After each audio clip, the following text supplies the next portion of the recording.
ایک دن ارشاد فرمایا مدنی کریم صلی اللہ علیہ وسلم نے کہ بنی اسرائیل کے چار حضرات تھے، انبیاء تھے، پیغمبر تھے، رسول تھے، جنہوں نے 80 برس تک اللہ پاک کی اتنی زبردست عبادت کی کہ پل جھپنے کے برابر خداوند یا کریم کی یاد سے غفلت نہ کی۔ اندازہ لگاؤ، ایوب علیہ السلام ہے، حضرت زکریہ علیہ السلام ہے، حضرت حزقیل علیہ السلام ہے، حضرت یوشع علیہ السلام ہے، چار پیغمبروں نے اتنی اچھی اور بہتر طریقے سے عبادت کی کہ 80 برس تک پلک جھپنے کے برابر بھی غفلت نہ کی۔ صحابہ رونے لگے، صحابہ اللہ پاک کی حضور میں عرض کرنے لگے، او مالک ہماری تو 80 برس کی عمر بھی نہیں، ہم کیسے مقابلہ کریں گے، ہم کس طرح نیکی کمائیں گے؟ اللہ پاک نے فرمایا، او میرے نبی کے غلاموں، او میرے نبی کے جانثاروں، او میرے نبی کی پروانوں، او میرے نبی کے دیوانوں، اِنَّا انزلناہ فی لیلۃ القدر۔ او میرے نبی کے غلاموں، میرے بندوں، میری توحید کے پرستاروں، مجھ خدا کو وحدہ لا شریک ماننے والوں، میرے دروازے پہ دستک دینے والوں، مجھے حاجت روا سمجھنے والوں، مجھے مشکل کشا ماننے والوں، آؤ میں تمہیں ایک رات ایسی عطا کرتا ہوں جو 1000 مہینوں سے بہتر ہے۔ وَمَا أَدْرَاكَ مَا لَيْلَةُ الْقَدْرِ، تمہیں کیا معلوم ہے وہ کیا چیز ہے، وہ کتنے شوق بھری چیز ہے، لیلۃ القدر کیا ہے؟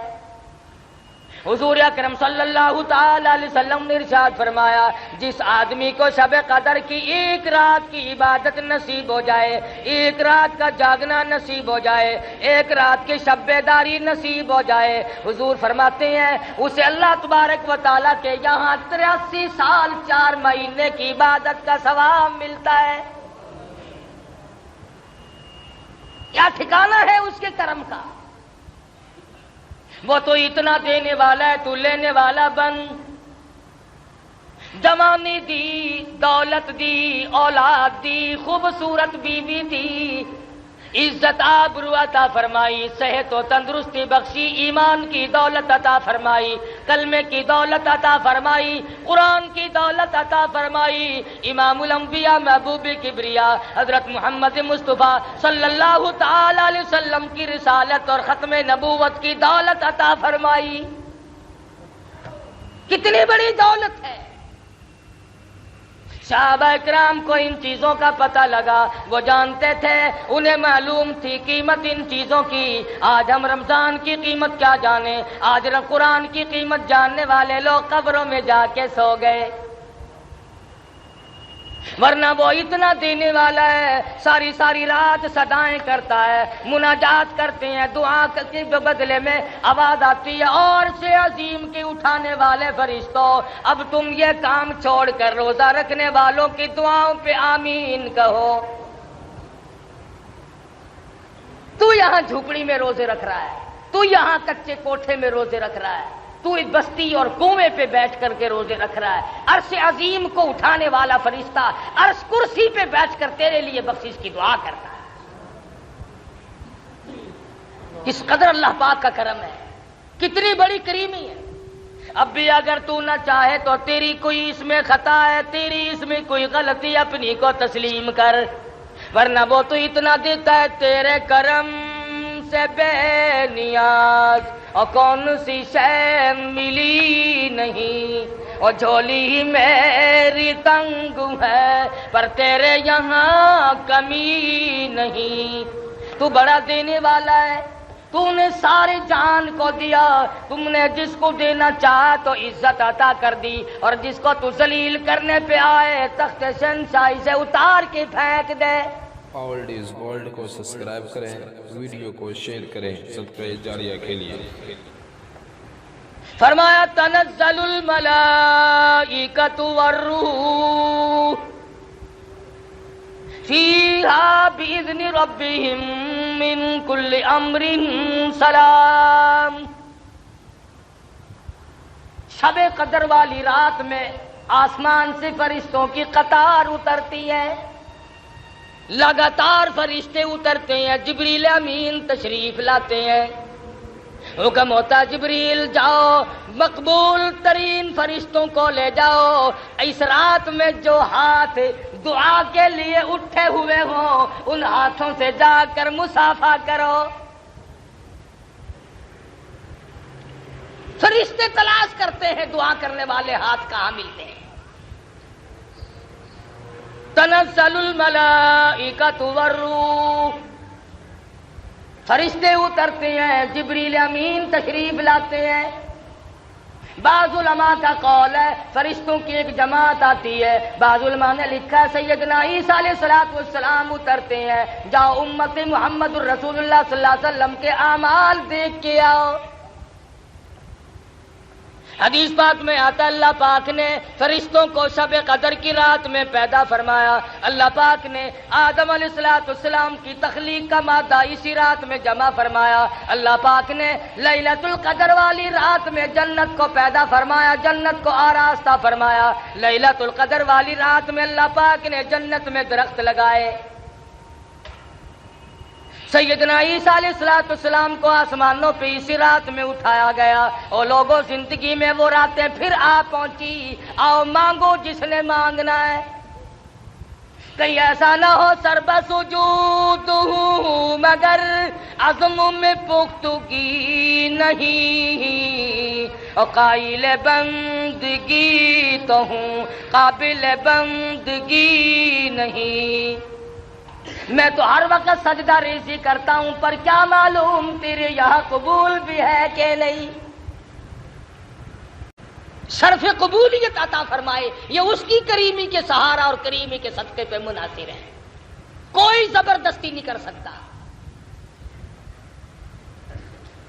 بات ہے دل میں خوف بسانے کی، آخر وہ لوگ بھی تو اس دنیا میں گزر کر کے چلے گئے جنہوں نے ساری رات متھا مارا، ساری رات شب بیداری کی، ساری رات میں 1 منٹ بھی سو کے نہیں دیکھا۔ انہی لوگوں کے بارے میں قرآن کہتا ہے امن هو قانت آناء اللیل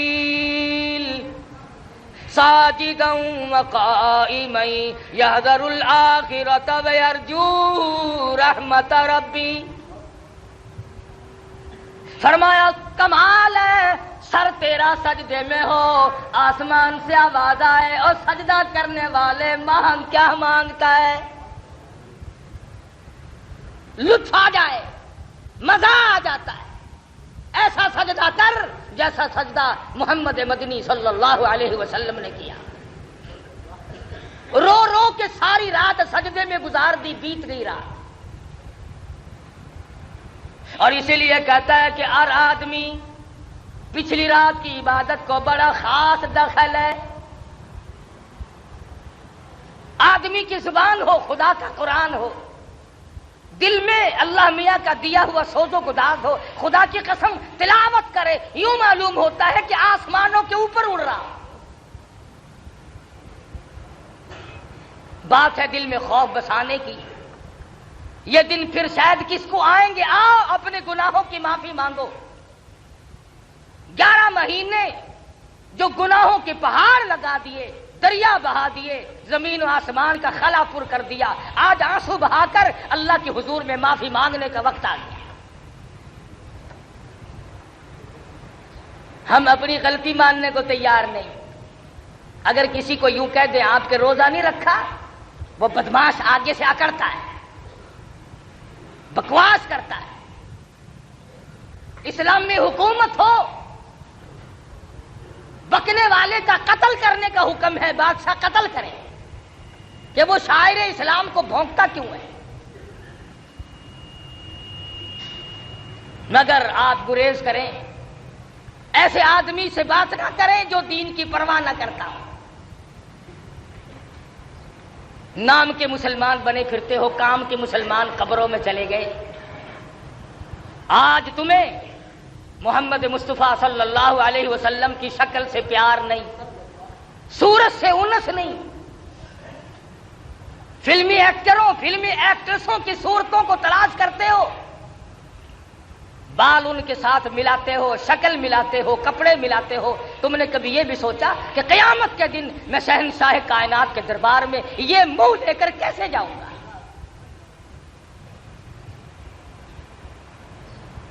صحابہ کرام رضوان اللہ تعالی علیہم اجمعین میں سے جس سے غلطی ہوئی فوراً رجوع کیا. ماعز سلمی رضی اللہ تعالیٰ عنہ صحابی ہے، گناہ ہو گیا، زنا ہو گیا، خطا کر بیٹھا، کسی نے دیکھا نہیں، کسی نے پکڑا نہیں، کسی نے غیبت نہیں کی، شکایت نہیں ہوئی، گرفتاری کے وارنٹ نہیں آئے، گورنمنٹ محمد مصطفیٰ صلی اللہ علیہ وسلم کی پکڑ کر نہیں لے گئی. دربار رسالت میں حاضر ہوا، عرض کرنے لگا یا رسول اللہ میرے ماں باپ قربان ہو جائے، انی قد ہلکت،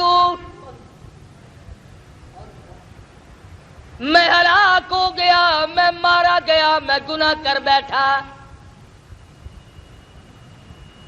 محمد مدنی صلی اللہ علیہ وسلم نے اس کی طرف سے رخ پھیر لیا، شاید جذبات میں آ کر کوئی بات کرتا ہو، وہ دوسری طرف آ کھڑا ہوا، پھر حضور نے اس طرف سے منہ پھیر لیا، پھر وہ اس طرف آ کے کھڑا ہو گیا، پھر حضور نے پوچھا خواب کی بات تو نہیں؟ کہنے لگا نہیں، بیداری میں زندگی میں مجھ سے گناہ ہو گیا، اور اللہ کے پاک پیغمبر میں گناہگار ہوں، میرے ملحوظ قدم اللہ کی پاک زمین پہ نہیں گرنے چاہیے.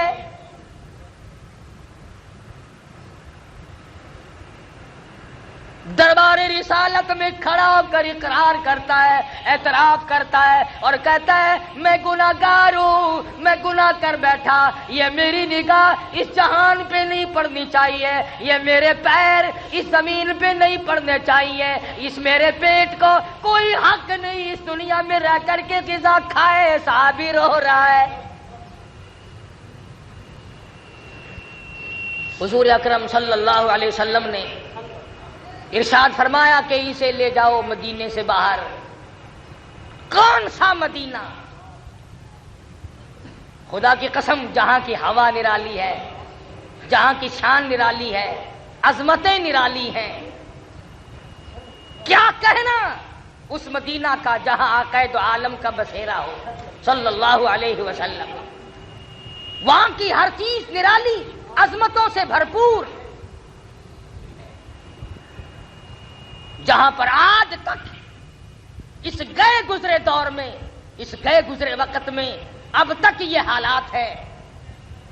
مولانا قاضی احسان احمد شجاع آبادی سبقید رحمت اللہ علیہ فرماتے تھے کہ ہم نے بیٹھ کر کے کھانا کھایا، ہم نے ہڈی چوس کے پھینکی تو ایک بدو کے چھوٹے سے بچے نے اٹھا کر چوسنی شروع کر دی. ہمیں ترس آیا، ہم نے پاس بٹھایا، کھانا کھلایا، اور بعد میں ہم نے کہا بیٹا ہمارے ساتھ پاکستان چلو، ہم تجھے روٹی بھی کھلائیں گے، کپڑا بھی پہنائیں گے، شادی بھی کریں گے، مکان بھی دیں گے. اس بچے نے کہا سب کچھ دو گے؟ کہ ہاں. کہ تمہارے یہاں سب کچھ ملتا ہے؟ کہ ہاں. معصوم بچہ کہتا ہے قاری صاحب کی طرف اشارہ کر کے کہ اچھا سب کچھ ملے گا؟ کہ ہاں سب کچھ ملے گا. کیا تمہارے ملک میں یہ گنبد خضرا بھی ہے؟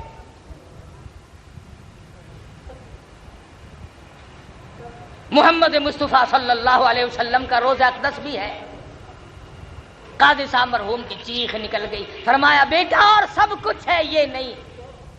کہنے لگا مولانا لوگوں کی ہڈیاں چوسنا منظور ہے، تمہارے پھینکے ہوئے ٹکڑے کھا کے وقت گزارنا منظور ہے، پر مدینے کی گلیوں سے بے وفائی نہیں کرنی. آج لوگ مدینے والی سرکار سے غداری کر رہے ہیں، مدینے والے کے دین سے بے وفائی کر رہے ہیں، مدینے والے کے لائے ہوئے قرآن کے ساتھ بے ایمانی کر رہے ہیں. وہ تو مدینے کی گلیوں سے بے وفائی نہیں کرنا چاہتے ہیں. یہ کئی حج کر رکھے ہیں حاجیوں نے، ان سے پوچھو کہ مدینہ منورہ میں کئی مہینے بھی ٹھہرے ہیں، انہوں نے کبھی مدینے پاک میں کبھی کسی کتے کو بھونکتے بھی سنا ہے؟ کبھی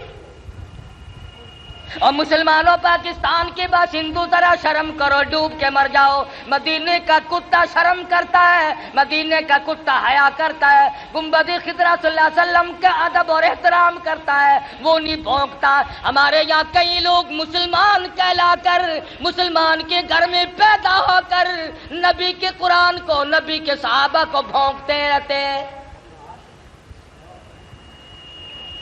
کتنے لوگ ہیں جو امام الانبیاء محبوب کبریا حضرت محمد مصطفیٰ صلی اللہ تعالی علیہ وسلم کی اہلیہ محترمہ، ہم سب مومنوں کی اماں سیدہ عائشہ صدیقہ کو بھونکتے رہتے ہیں۔ کون ایسا صدیقہ جس کے صدقے میں تجھے تیمم ملا، جس کے صدقے میں تجھے پاک دامنی ملی؟ ارشاد فرمایا مدنی کریم صلی اللہ علیہ وسلم نے، ایسا صدیقہ نہ ہوتی تو دین ناقص رہ جاتا، ادھورا رہ جاتا۔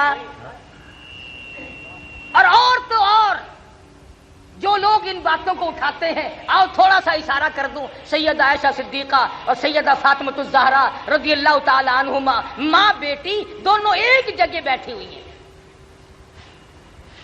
خاتون جنت فاطمہ الزہرا رضی اللہ تعالیٰ عنہا فرمانے لگی، امی جان، خالہ جان، میرا مرتبہ آپ سے بڑا ہے، اس لیے میں پیغمبر کی بیٹی ہوں، آپ ابو بکر صدیق رضی اللہ تعالیٰ عنہ صحابی کی بیٹی ہے۔ عائشہ صدیقہ رضی اللہ تعالیٰ عنہ فرمانے لگی، بیٹی میں تسلیم کرتی ہوں، آپ امام الانبیاء کی لخت جگر ہیں، نور نظر ہیں، آپ پیغمبر صلی اللہ علیہ وسلم کی بیٹی ہیں، ٹھیک ہے میں صحابی کی بیٹی ہوں، لیکن بیٹی ایک بات تو بتاؤ، یہ تم نے خود اپنے ابا سے سنا ہوگا، قیامت میں جس کا نکاح جس کے ساتھ ہوگا وہ اس کا دامن پکڑ کر جنت میں جائے گی۔ فاطمہ الزہرا نے تسلیم کر لیا اور کہنے لگی، میں نے اپنے ابا سے یہ بات سنی ہے۔ پھر عائشہ صدیقہ رضی اللہ تعالیٰ عنہ فرماتی ہیں، اے میری بیٹی، اے فاطمہ، پھر یاد رکھو، ٹھیک ہے تم پیغمبر کی بیٹی ہو، میں صحابی کی بیٹی ہوں، لیکن یاد رکھو جب جنت میں داخلے کا وقت آئے گا تو حضرت علی صحابی کی انگلی پکڑ کے جائے گی جنت میں، میں امام الانبیاء کا دامن پکڑ جنت میں جاؤں گی، میں نبی کے ساتھ جاؤں گی، تو صحابی کے ساتھ جائے گی۔ تو صحابی کا خوف عرض کر رہا تھا، آج ہمیں اپنے رشتہ داروں کی موت پہ رونا آ جائے گا، درد کرم میں غم میں رونا آ جائے گا، لیکن اپنی روح سیاہی پہ، اپنی بدعمالی پہ کبھی رونا آج تک نہیں آیا۔ اکیلا بیٹھ کے کبھی رویا کر، کبھی ان آنکھوں سے پانی بہایا کر جو جہنم کی آگ کو بجھاتی ہیں۔ صحابی کہتا ہے، یا رسول اللہ، میرے یہ ملوث قدم اس زمین پہ نہیں پڑنے چاہیے، مجھے سنسار کرو۔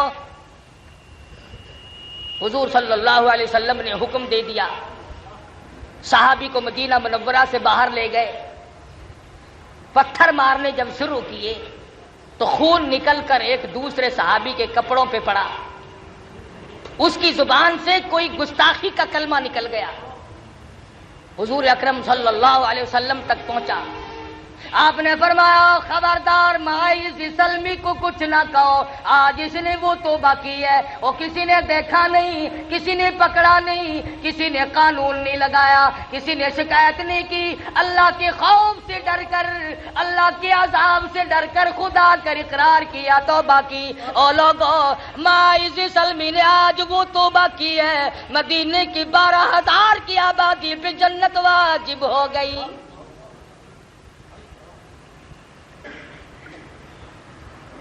ہمارا یہ خیال ہے کہ گناہ جو پرانا ہو جاتا ہے نا وہ خود بخود معاف ہو جاتا ہے۔ دل آدمی کا کہتا ہے، او جی وہ جوانی کے وقت کی بات ہے، چھوڑو اب کیا یاد کرنا ہے اس کا، بچپن تھا گزر گیا، نئی عمر تھی گزر گئی۔ نہیں، اللہ کے بینک میں موجود ہے، یاد رکھ، قبر میں جائے گا ایک ایک ذرہ کھڑا ہوا پائے گا۔ ایک عورت مدنی کریم صلی اللہ علیہ وسلم کے دربار میں آتی ہے، آ کیا عرض کرتی ہے، یا رسول اللہ، انی قد ہلکت،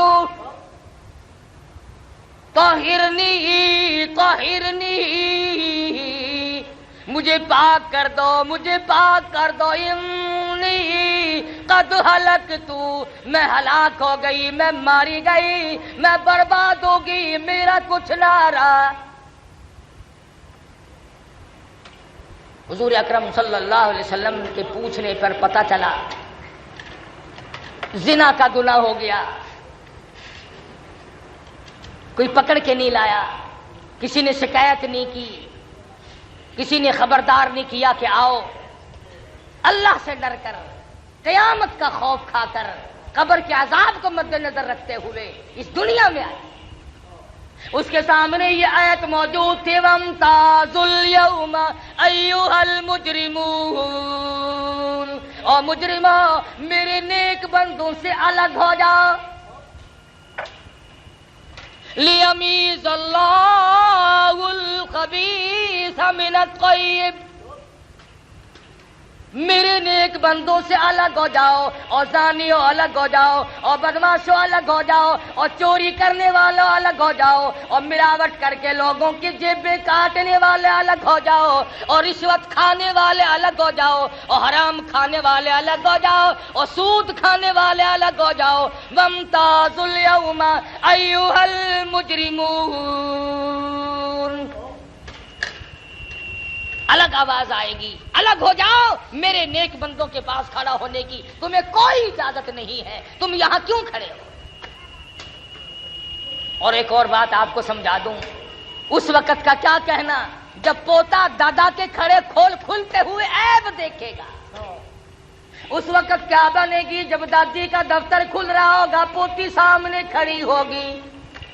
اس وقت کیا بنے گی جب نانی کا نام اعمال کھل رہا ہوگا، نواسی سامنے کھڑی ہوگی، ماں کا حال سامنے کھل رہا ہوگا، بیٹی سامنے کھڑی ہوگی. اس وقت کیا حال بنے گا؟ اس لیے ان حضرات کے دلوں میں پہلے سے خدا کا خوف آیا، اللہ کا ڈر آیا، دل و دماغ میں بسایا. جانتے تھے دنیا میں جو مصیبت چاہو اٹھا لو، عذاب معاف کرا لو، توبہ کر لو، استغفار کر لو، یہ سارے کام دنیا میں ہوتے ہیں. آخرت میں جا کر کے پھر جزا اور سزا دو ہی مقام. عورت ذات ہو کر آج عورتوں کو یہ فکر نہیں کہ میری نماز صحیح بھی ہے کہ نہیں، مجھے کلمہ بھی صحیح آتا ہے کہ ایک دوسری عورت کو کلمہ سنا کر کے نہیں دیکھتی کہ ایسا نہ ہو اگر میرا کلمہ غلط ہوا تو میرا ایمان کہاں ہوگا. عورتیں کلمے کی طرف توجہ نہیں دیتی، نماز کی طرف توجہ نہیں دیتی. تمہیں معلوم ہے مرد ہو یا عورت ہو، جس نے جان بوجھ کر نمازوں میں بے پرواہی کی، قیامت کے دن خنزیر کی شکل بنا کر اٹھایا جائے گا. کچھ لوگ سوال کریں گے الہی یہ کون ہے؟ جواب ملے گا آخر الزماں پیغمبر کے بے نماز امتی ہیں. آج لوگ بے پرواہ بڑے پھرتے ہیں، شہری کھا کے سو گئے، فجر کی غائب کر دی، شام کو کھانے پہ لگے رہے، مغرب کی غائب کر دی. آپ کو معلوم ہے رمضان شریف میں جتنا نیکی کرنے پر ثواب زیادہ ملتا ہے، نماز قضا کرنے پر، روزہ چھوڑنے پر گناہ بھی اس سے ڈبل ملتا ہے. تو یہ صحابیہ ہے جو خوف خدا کھائے ہوئے ہے، رو رہی ہے، کہتی ہے طہرنی، مجھے پاک کر دو، انی قد ہلکت، میں ہلاک ہو گئی، میں ماری گئی. حضور اکرم سب کہو صلی اللہ علیہ وسلم نے پتہ لگایا، معلوم ہوا عورت پیٹ سے ہے، حمل سے ہے. فرمایا اگر تجھے سنسار کیا گیا تو تجھ کو اگر اسلامی سزا دی گئی تو یہ پیٹ میں جو بچہ ہے یہ بھی مر جائے گا، اس کے قتل کا کون ذمہ وار بنے گا؟ اور مسلمانوں، میرا تیرا، سارے جہان کا، فرشتوں کا، پرندوں کا، آسمان والے فرشتوں کا، سب کا نبی اس بچے کے قتل سے ڈرتا ہے جو عورت کے پیٹ میں ہے. ہم اپنے ہاتھوں سے اپنے بھائیوں کو قتل کر ڈالتے ہیں. تو جا کے دیکھ لو جیلیں بھری پڑی ہیں، ان میں ایک بھی کسی سکھ کا قاتل نہیں، ان میں ایک بھی کسی کراڑ کا قاتل نہیں، ان میں ایک بھی کسی ہندو کا اور غیر مسلم کا قاتل نہیں. کوئی ماں کا قاتل ہے، کوئی سگے بھائی کا قاتل ہے، کوئی چچا کا قاتل ہے، کوئی بھائی کا قاتل ہے، کوئی باپ کا قاتل ہے، کوئی بیٹے کا قاتل ہے. یہ مسلمان ہے. مدنی کریم صلی اللہ تعالی علیہ وسلم نے ارشاد فرمایا، آدمی مسلمان جب مسلمان کی طرف ہتھیار اٹھاتا ہے فوراً ایمان اس کا رخصت ہو جاتا ہے. کہاں ہیں وہ لوگ جو کلمہ پڑھا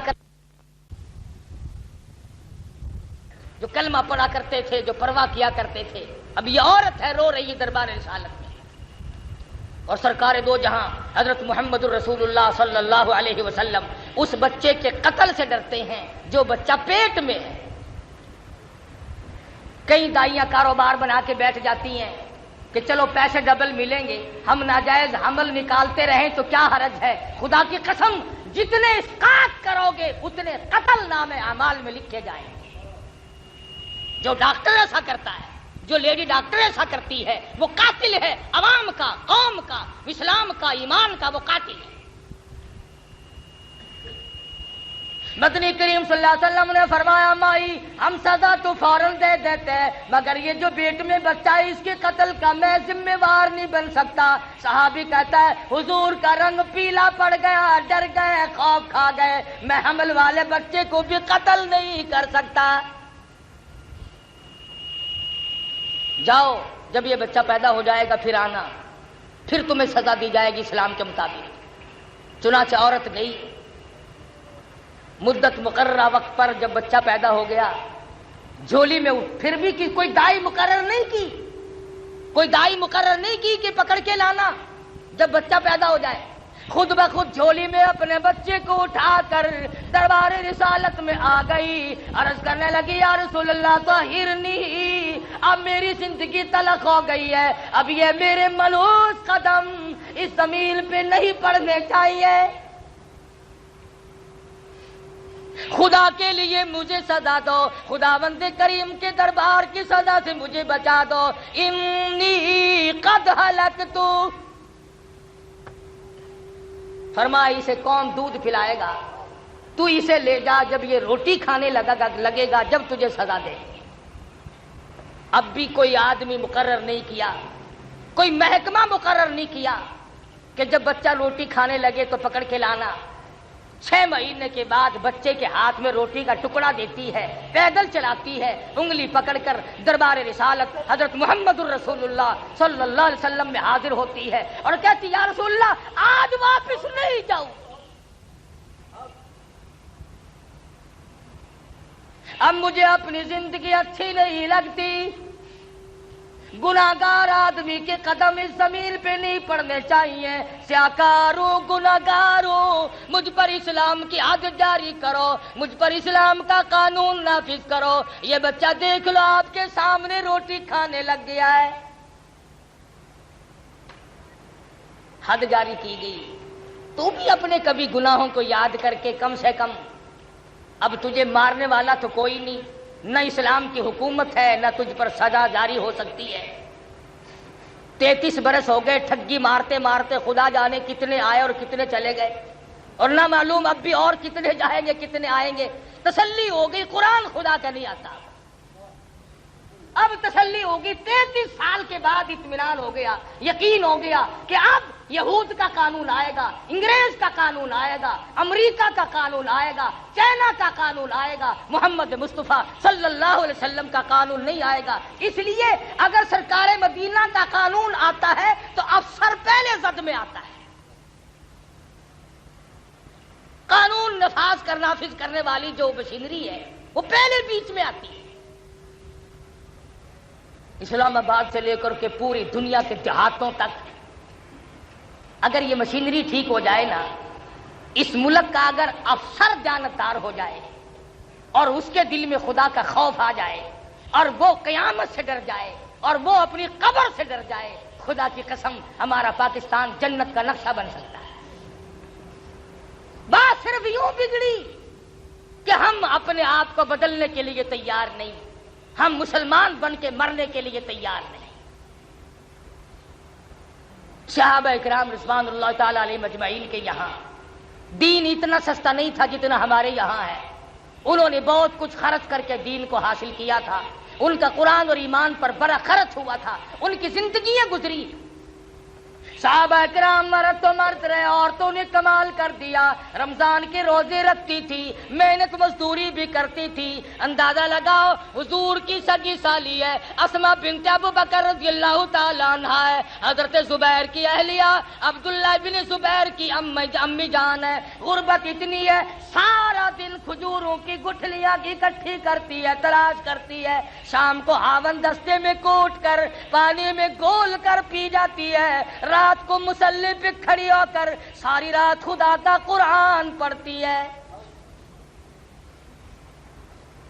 کہاں ہیں آج ایسے لوگ؟ امام شافعی سب کہہ دو رحمت اللہ علیہ اپنی بیٹی کو فرمانے لگے، بیٹی او میری دھی، تیری نظر خراب ہو گئی، تیری آنکھیں چمجا گئیں، کچھ دیر سویا کر، آرام کر لیا کر، تو جاگتی رہتی ہے۔ رو کے عرض کرنے لگی، میرے ابا جان کیا بتاؤں، نیند آتی ہے، بستر پہ لیٹ جاتی ہوں، آنکھ لگنے کو ہوتی ہے، اچانک میرے دل میں یہ خیال آ جاتا ہے، شافی کی بیٹی تم نے بستر سنبھال لیا، صبح تیری نامعلوم زمین کے اوپر ہوگی یا لاکھوں من مٹی کے نیچے ہوگی، کیا معلوم کل قبر میں صبح ہوگی یا دنیا میں صبح ہوگی۔ فرماتی ہیں جب یہ خیال آتا ہے پھر اٹھتی ہوں، مصلی پہ کھڑی ہو کر خدا کا قرآن پڑھتی ہوں۔ آج ان مردوں سے اللہ کا قرآن چھن گیا، تلاوت کی توفیق نہیں رہی، عورتوں کو توفیق نہیں رہی۔ اور جسے ایک سپارہ آتا ہے، اگر وہ ایک سپارہ روز پڑھے تو 30 پارے 30 دن میں نہ ہو جائیں گے۔ خدا کے قرآن کا دیکھنا بھی ثواب ہے، سننا بھی ثواب ہے، پڑھنا بھی ثواب ہے، عمل کرنا بھی ثواب ہے، اس کا حاصل کرنا بھی ثواب ہے۔ حدیث پاک میں آتا ہے اگر کوئی آدمی قرآن کریم سیکھنا شروع کر دے اور 4 آیتیں سیکھی، موت آ گئی، حضور پاک صلی اللہ علیہ وسلم نے فرمایا قبر میں فرشتے اس کو خدا کا قرآن پڑھاتے ہیں۔ تو نیکیوں کا وقت ہے، آخری ہفتہ شروع ہو رہا ہے۔ اب فرمایا شب قدر رات جو ہے بڑی برکتوں والی رات ہے، 21ویں 23ویں 25ویں 27ویں 29ویں رات میں تلاش کرو۔ ایک دوسری حدیث میں فرمایا نبی کریم صلی اللہ علیہ وسلم نے 20 اور 22 اور 24 اور 26 اور 28ویں رات میں تلاش کرو۔ جس کو 10 رات کا جاگنا نصیب ہو جائے، فرمایا 832 برس 4 مہینے جاگ کر عبادت کرنے کا ثواب مل جاتا ہے۔ 10 راتوں کے جاگنے میں، مگر کون جاگے؟ مغرب کے بعد 2 نفل پڑھنے مشکل ہو جاتے ہیں۔ آج کل تو لوگ تراویحیں سویرے پڑھتے ہیں جیسے اللہ پر احسان کرتے ہیں کہ ابھی وقت ہوا نہیں، پہلے اذان دے دیتا ہے ملا خدا کی نماز نہیں پڑھاتا، لوگوں کی نماز پڑھاتا ہے۔ ابھی وقت نہیں ہوا پہلے اذان دے دیتا ہے، اور پھر جتنے لوگ کہتے ہیں آج تو کچھ ڈھیلا چلا ہمارا مولوی صاحب، انہوں نے کہا اچھا کل دیکھنا پھر تیز گام بن جاؤں گا، لوگوں کی نماز پڑھاتا ہے۔ سجدہ صحیح کر، رکوع صحیح کر، اتحیات میں درود شریف صحیح پڑھ، دعا پڑھ، بیچ میں 4 رکعات کے بعد دعائیہ کلمات پڑھ، شاید یہ آخری رمضان ہو، چکر بازی نہ کر، پھر معلوم نہیں کس کو ملے گا اور کس کو نہیں۔ سحری کے وقت میں جب اٹھتے ہو 2 4 6 8 رکعتیں اگر تھوڑا سا نکال کر وقت پڑھ لو، کتنا بڑا اجر ہے۔ فرمایا وہ تاریکی وہ تنہائی، وہ تاریکی وہ تنہائی، وہ پچھلی رات کا عالم، وہ تاریکی وہ تنہائی، وہ پچھلی رات کا عالم، نہ جانے پھر صدائی کہاں سے میرے کھوئے ہوئے دل کی ادائے رس۔ بڑے مزے ہیں، رات کو تو 2 رکعت پڑھ کے تو دیکھ۔ اور کبھی ایسا ہوتا ہے کہ تڑپتی تھی اللہ کے حضور میں، تو ہو اور تیرا پروردگار ہو، اس کا خزانہ ہو اور تیری جھولی ہو، مانگ اللہ سے جو کچھ مانگنا ہے۔ کہتے تو ہو، عورتوں نے آج بھی بے شمار نے کہا، مرد بھی کہتے ہیں دعاؤں کے لیے۔ اللہ تعالیٰ رمضان قرآن کے صدقے میں سب کی تمناؤں کو پورا فرما دے۔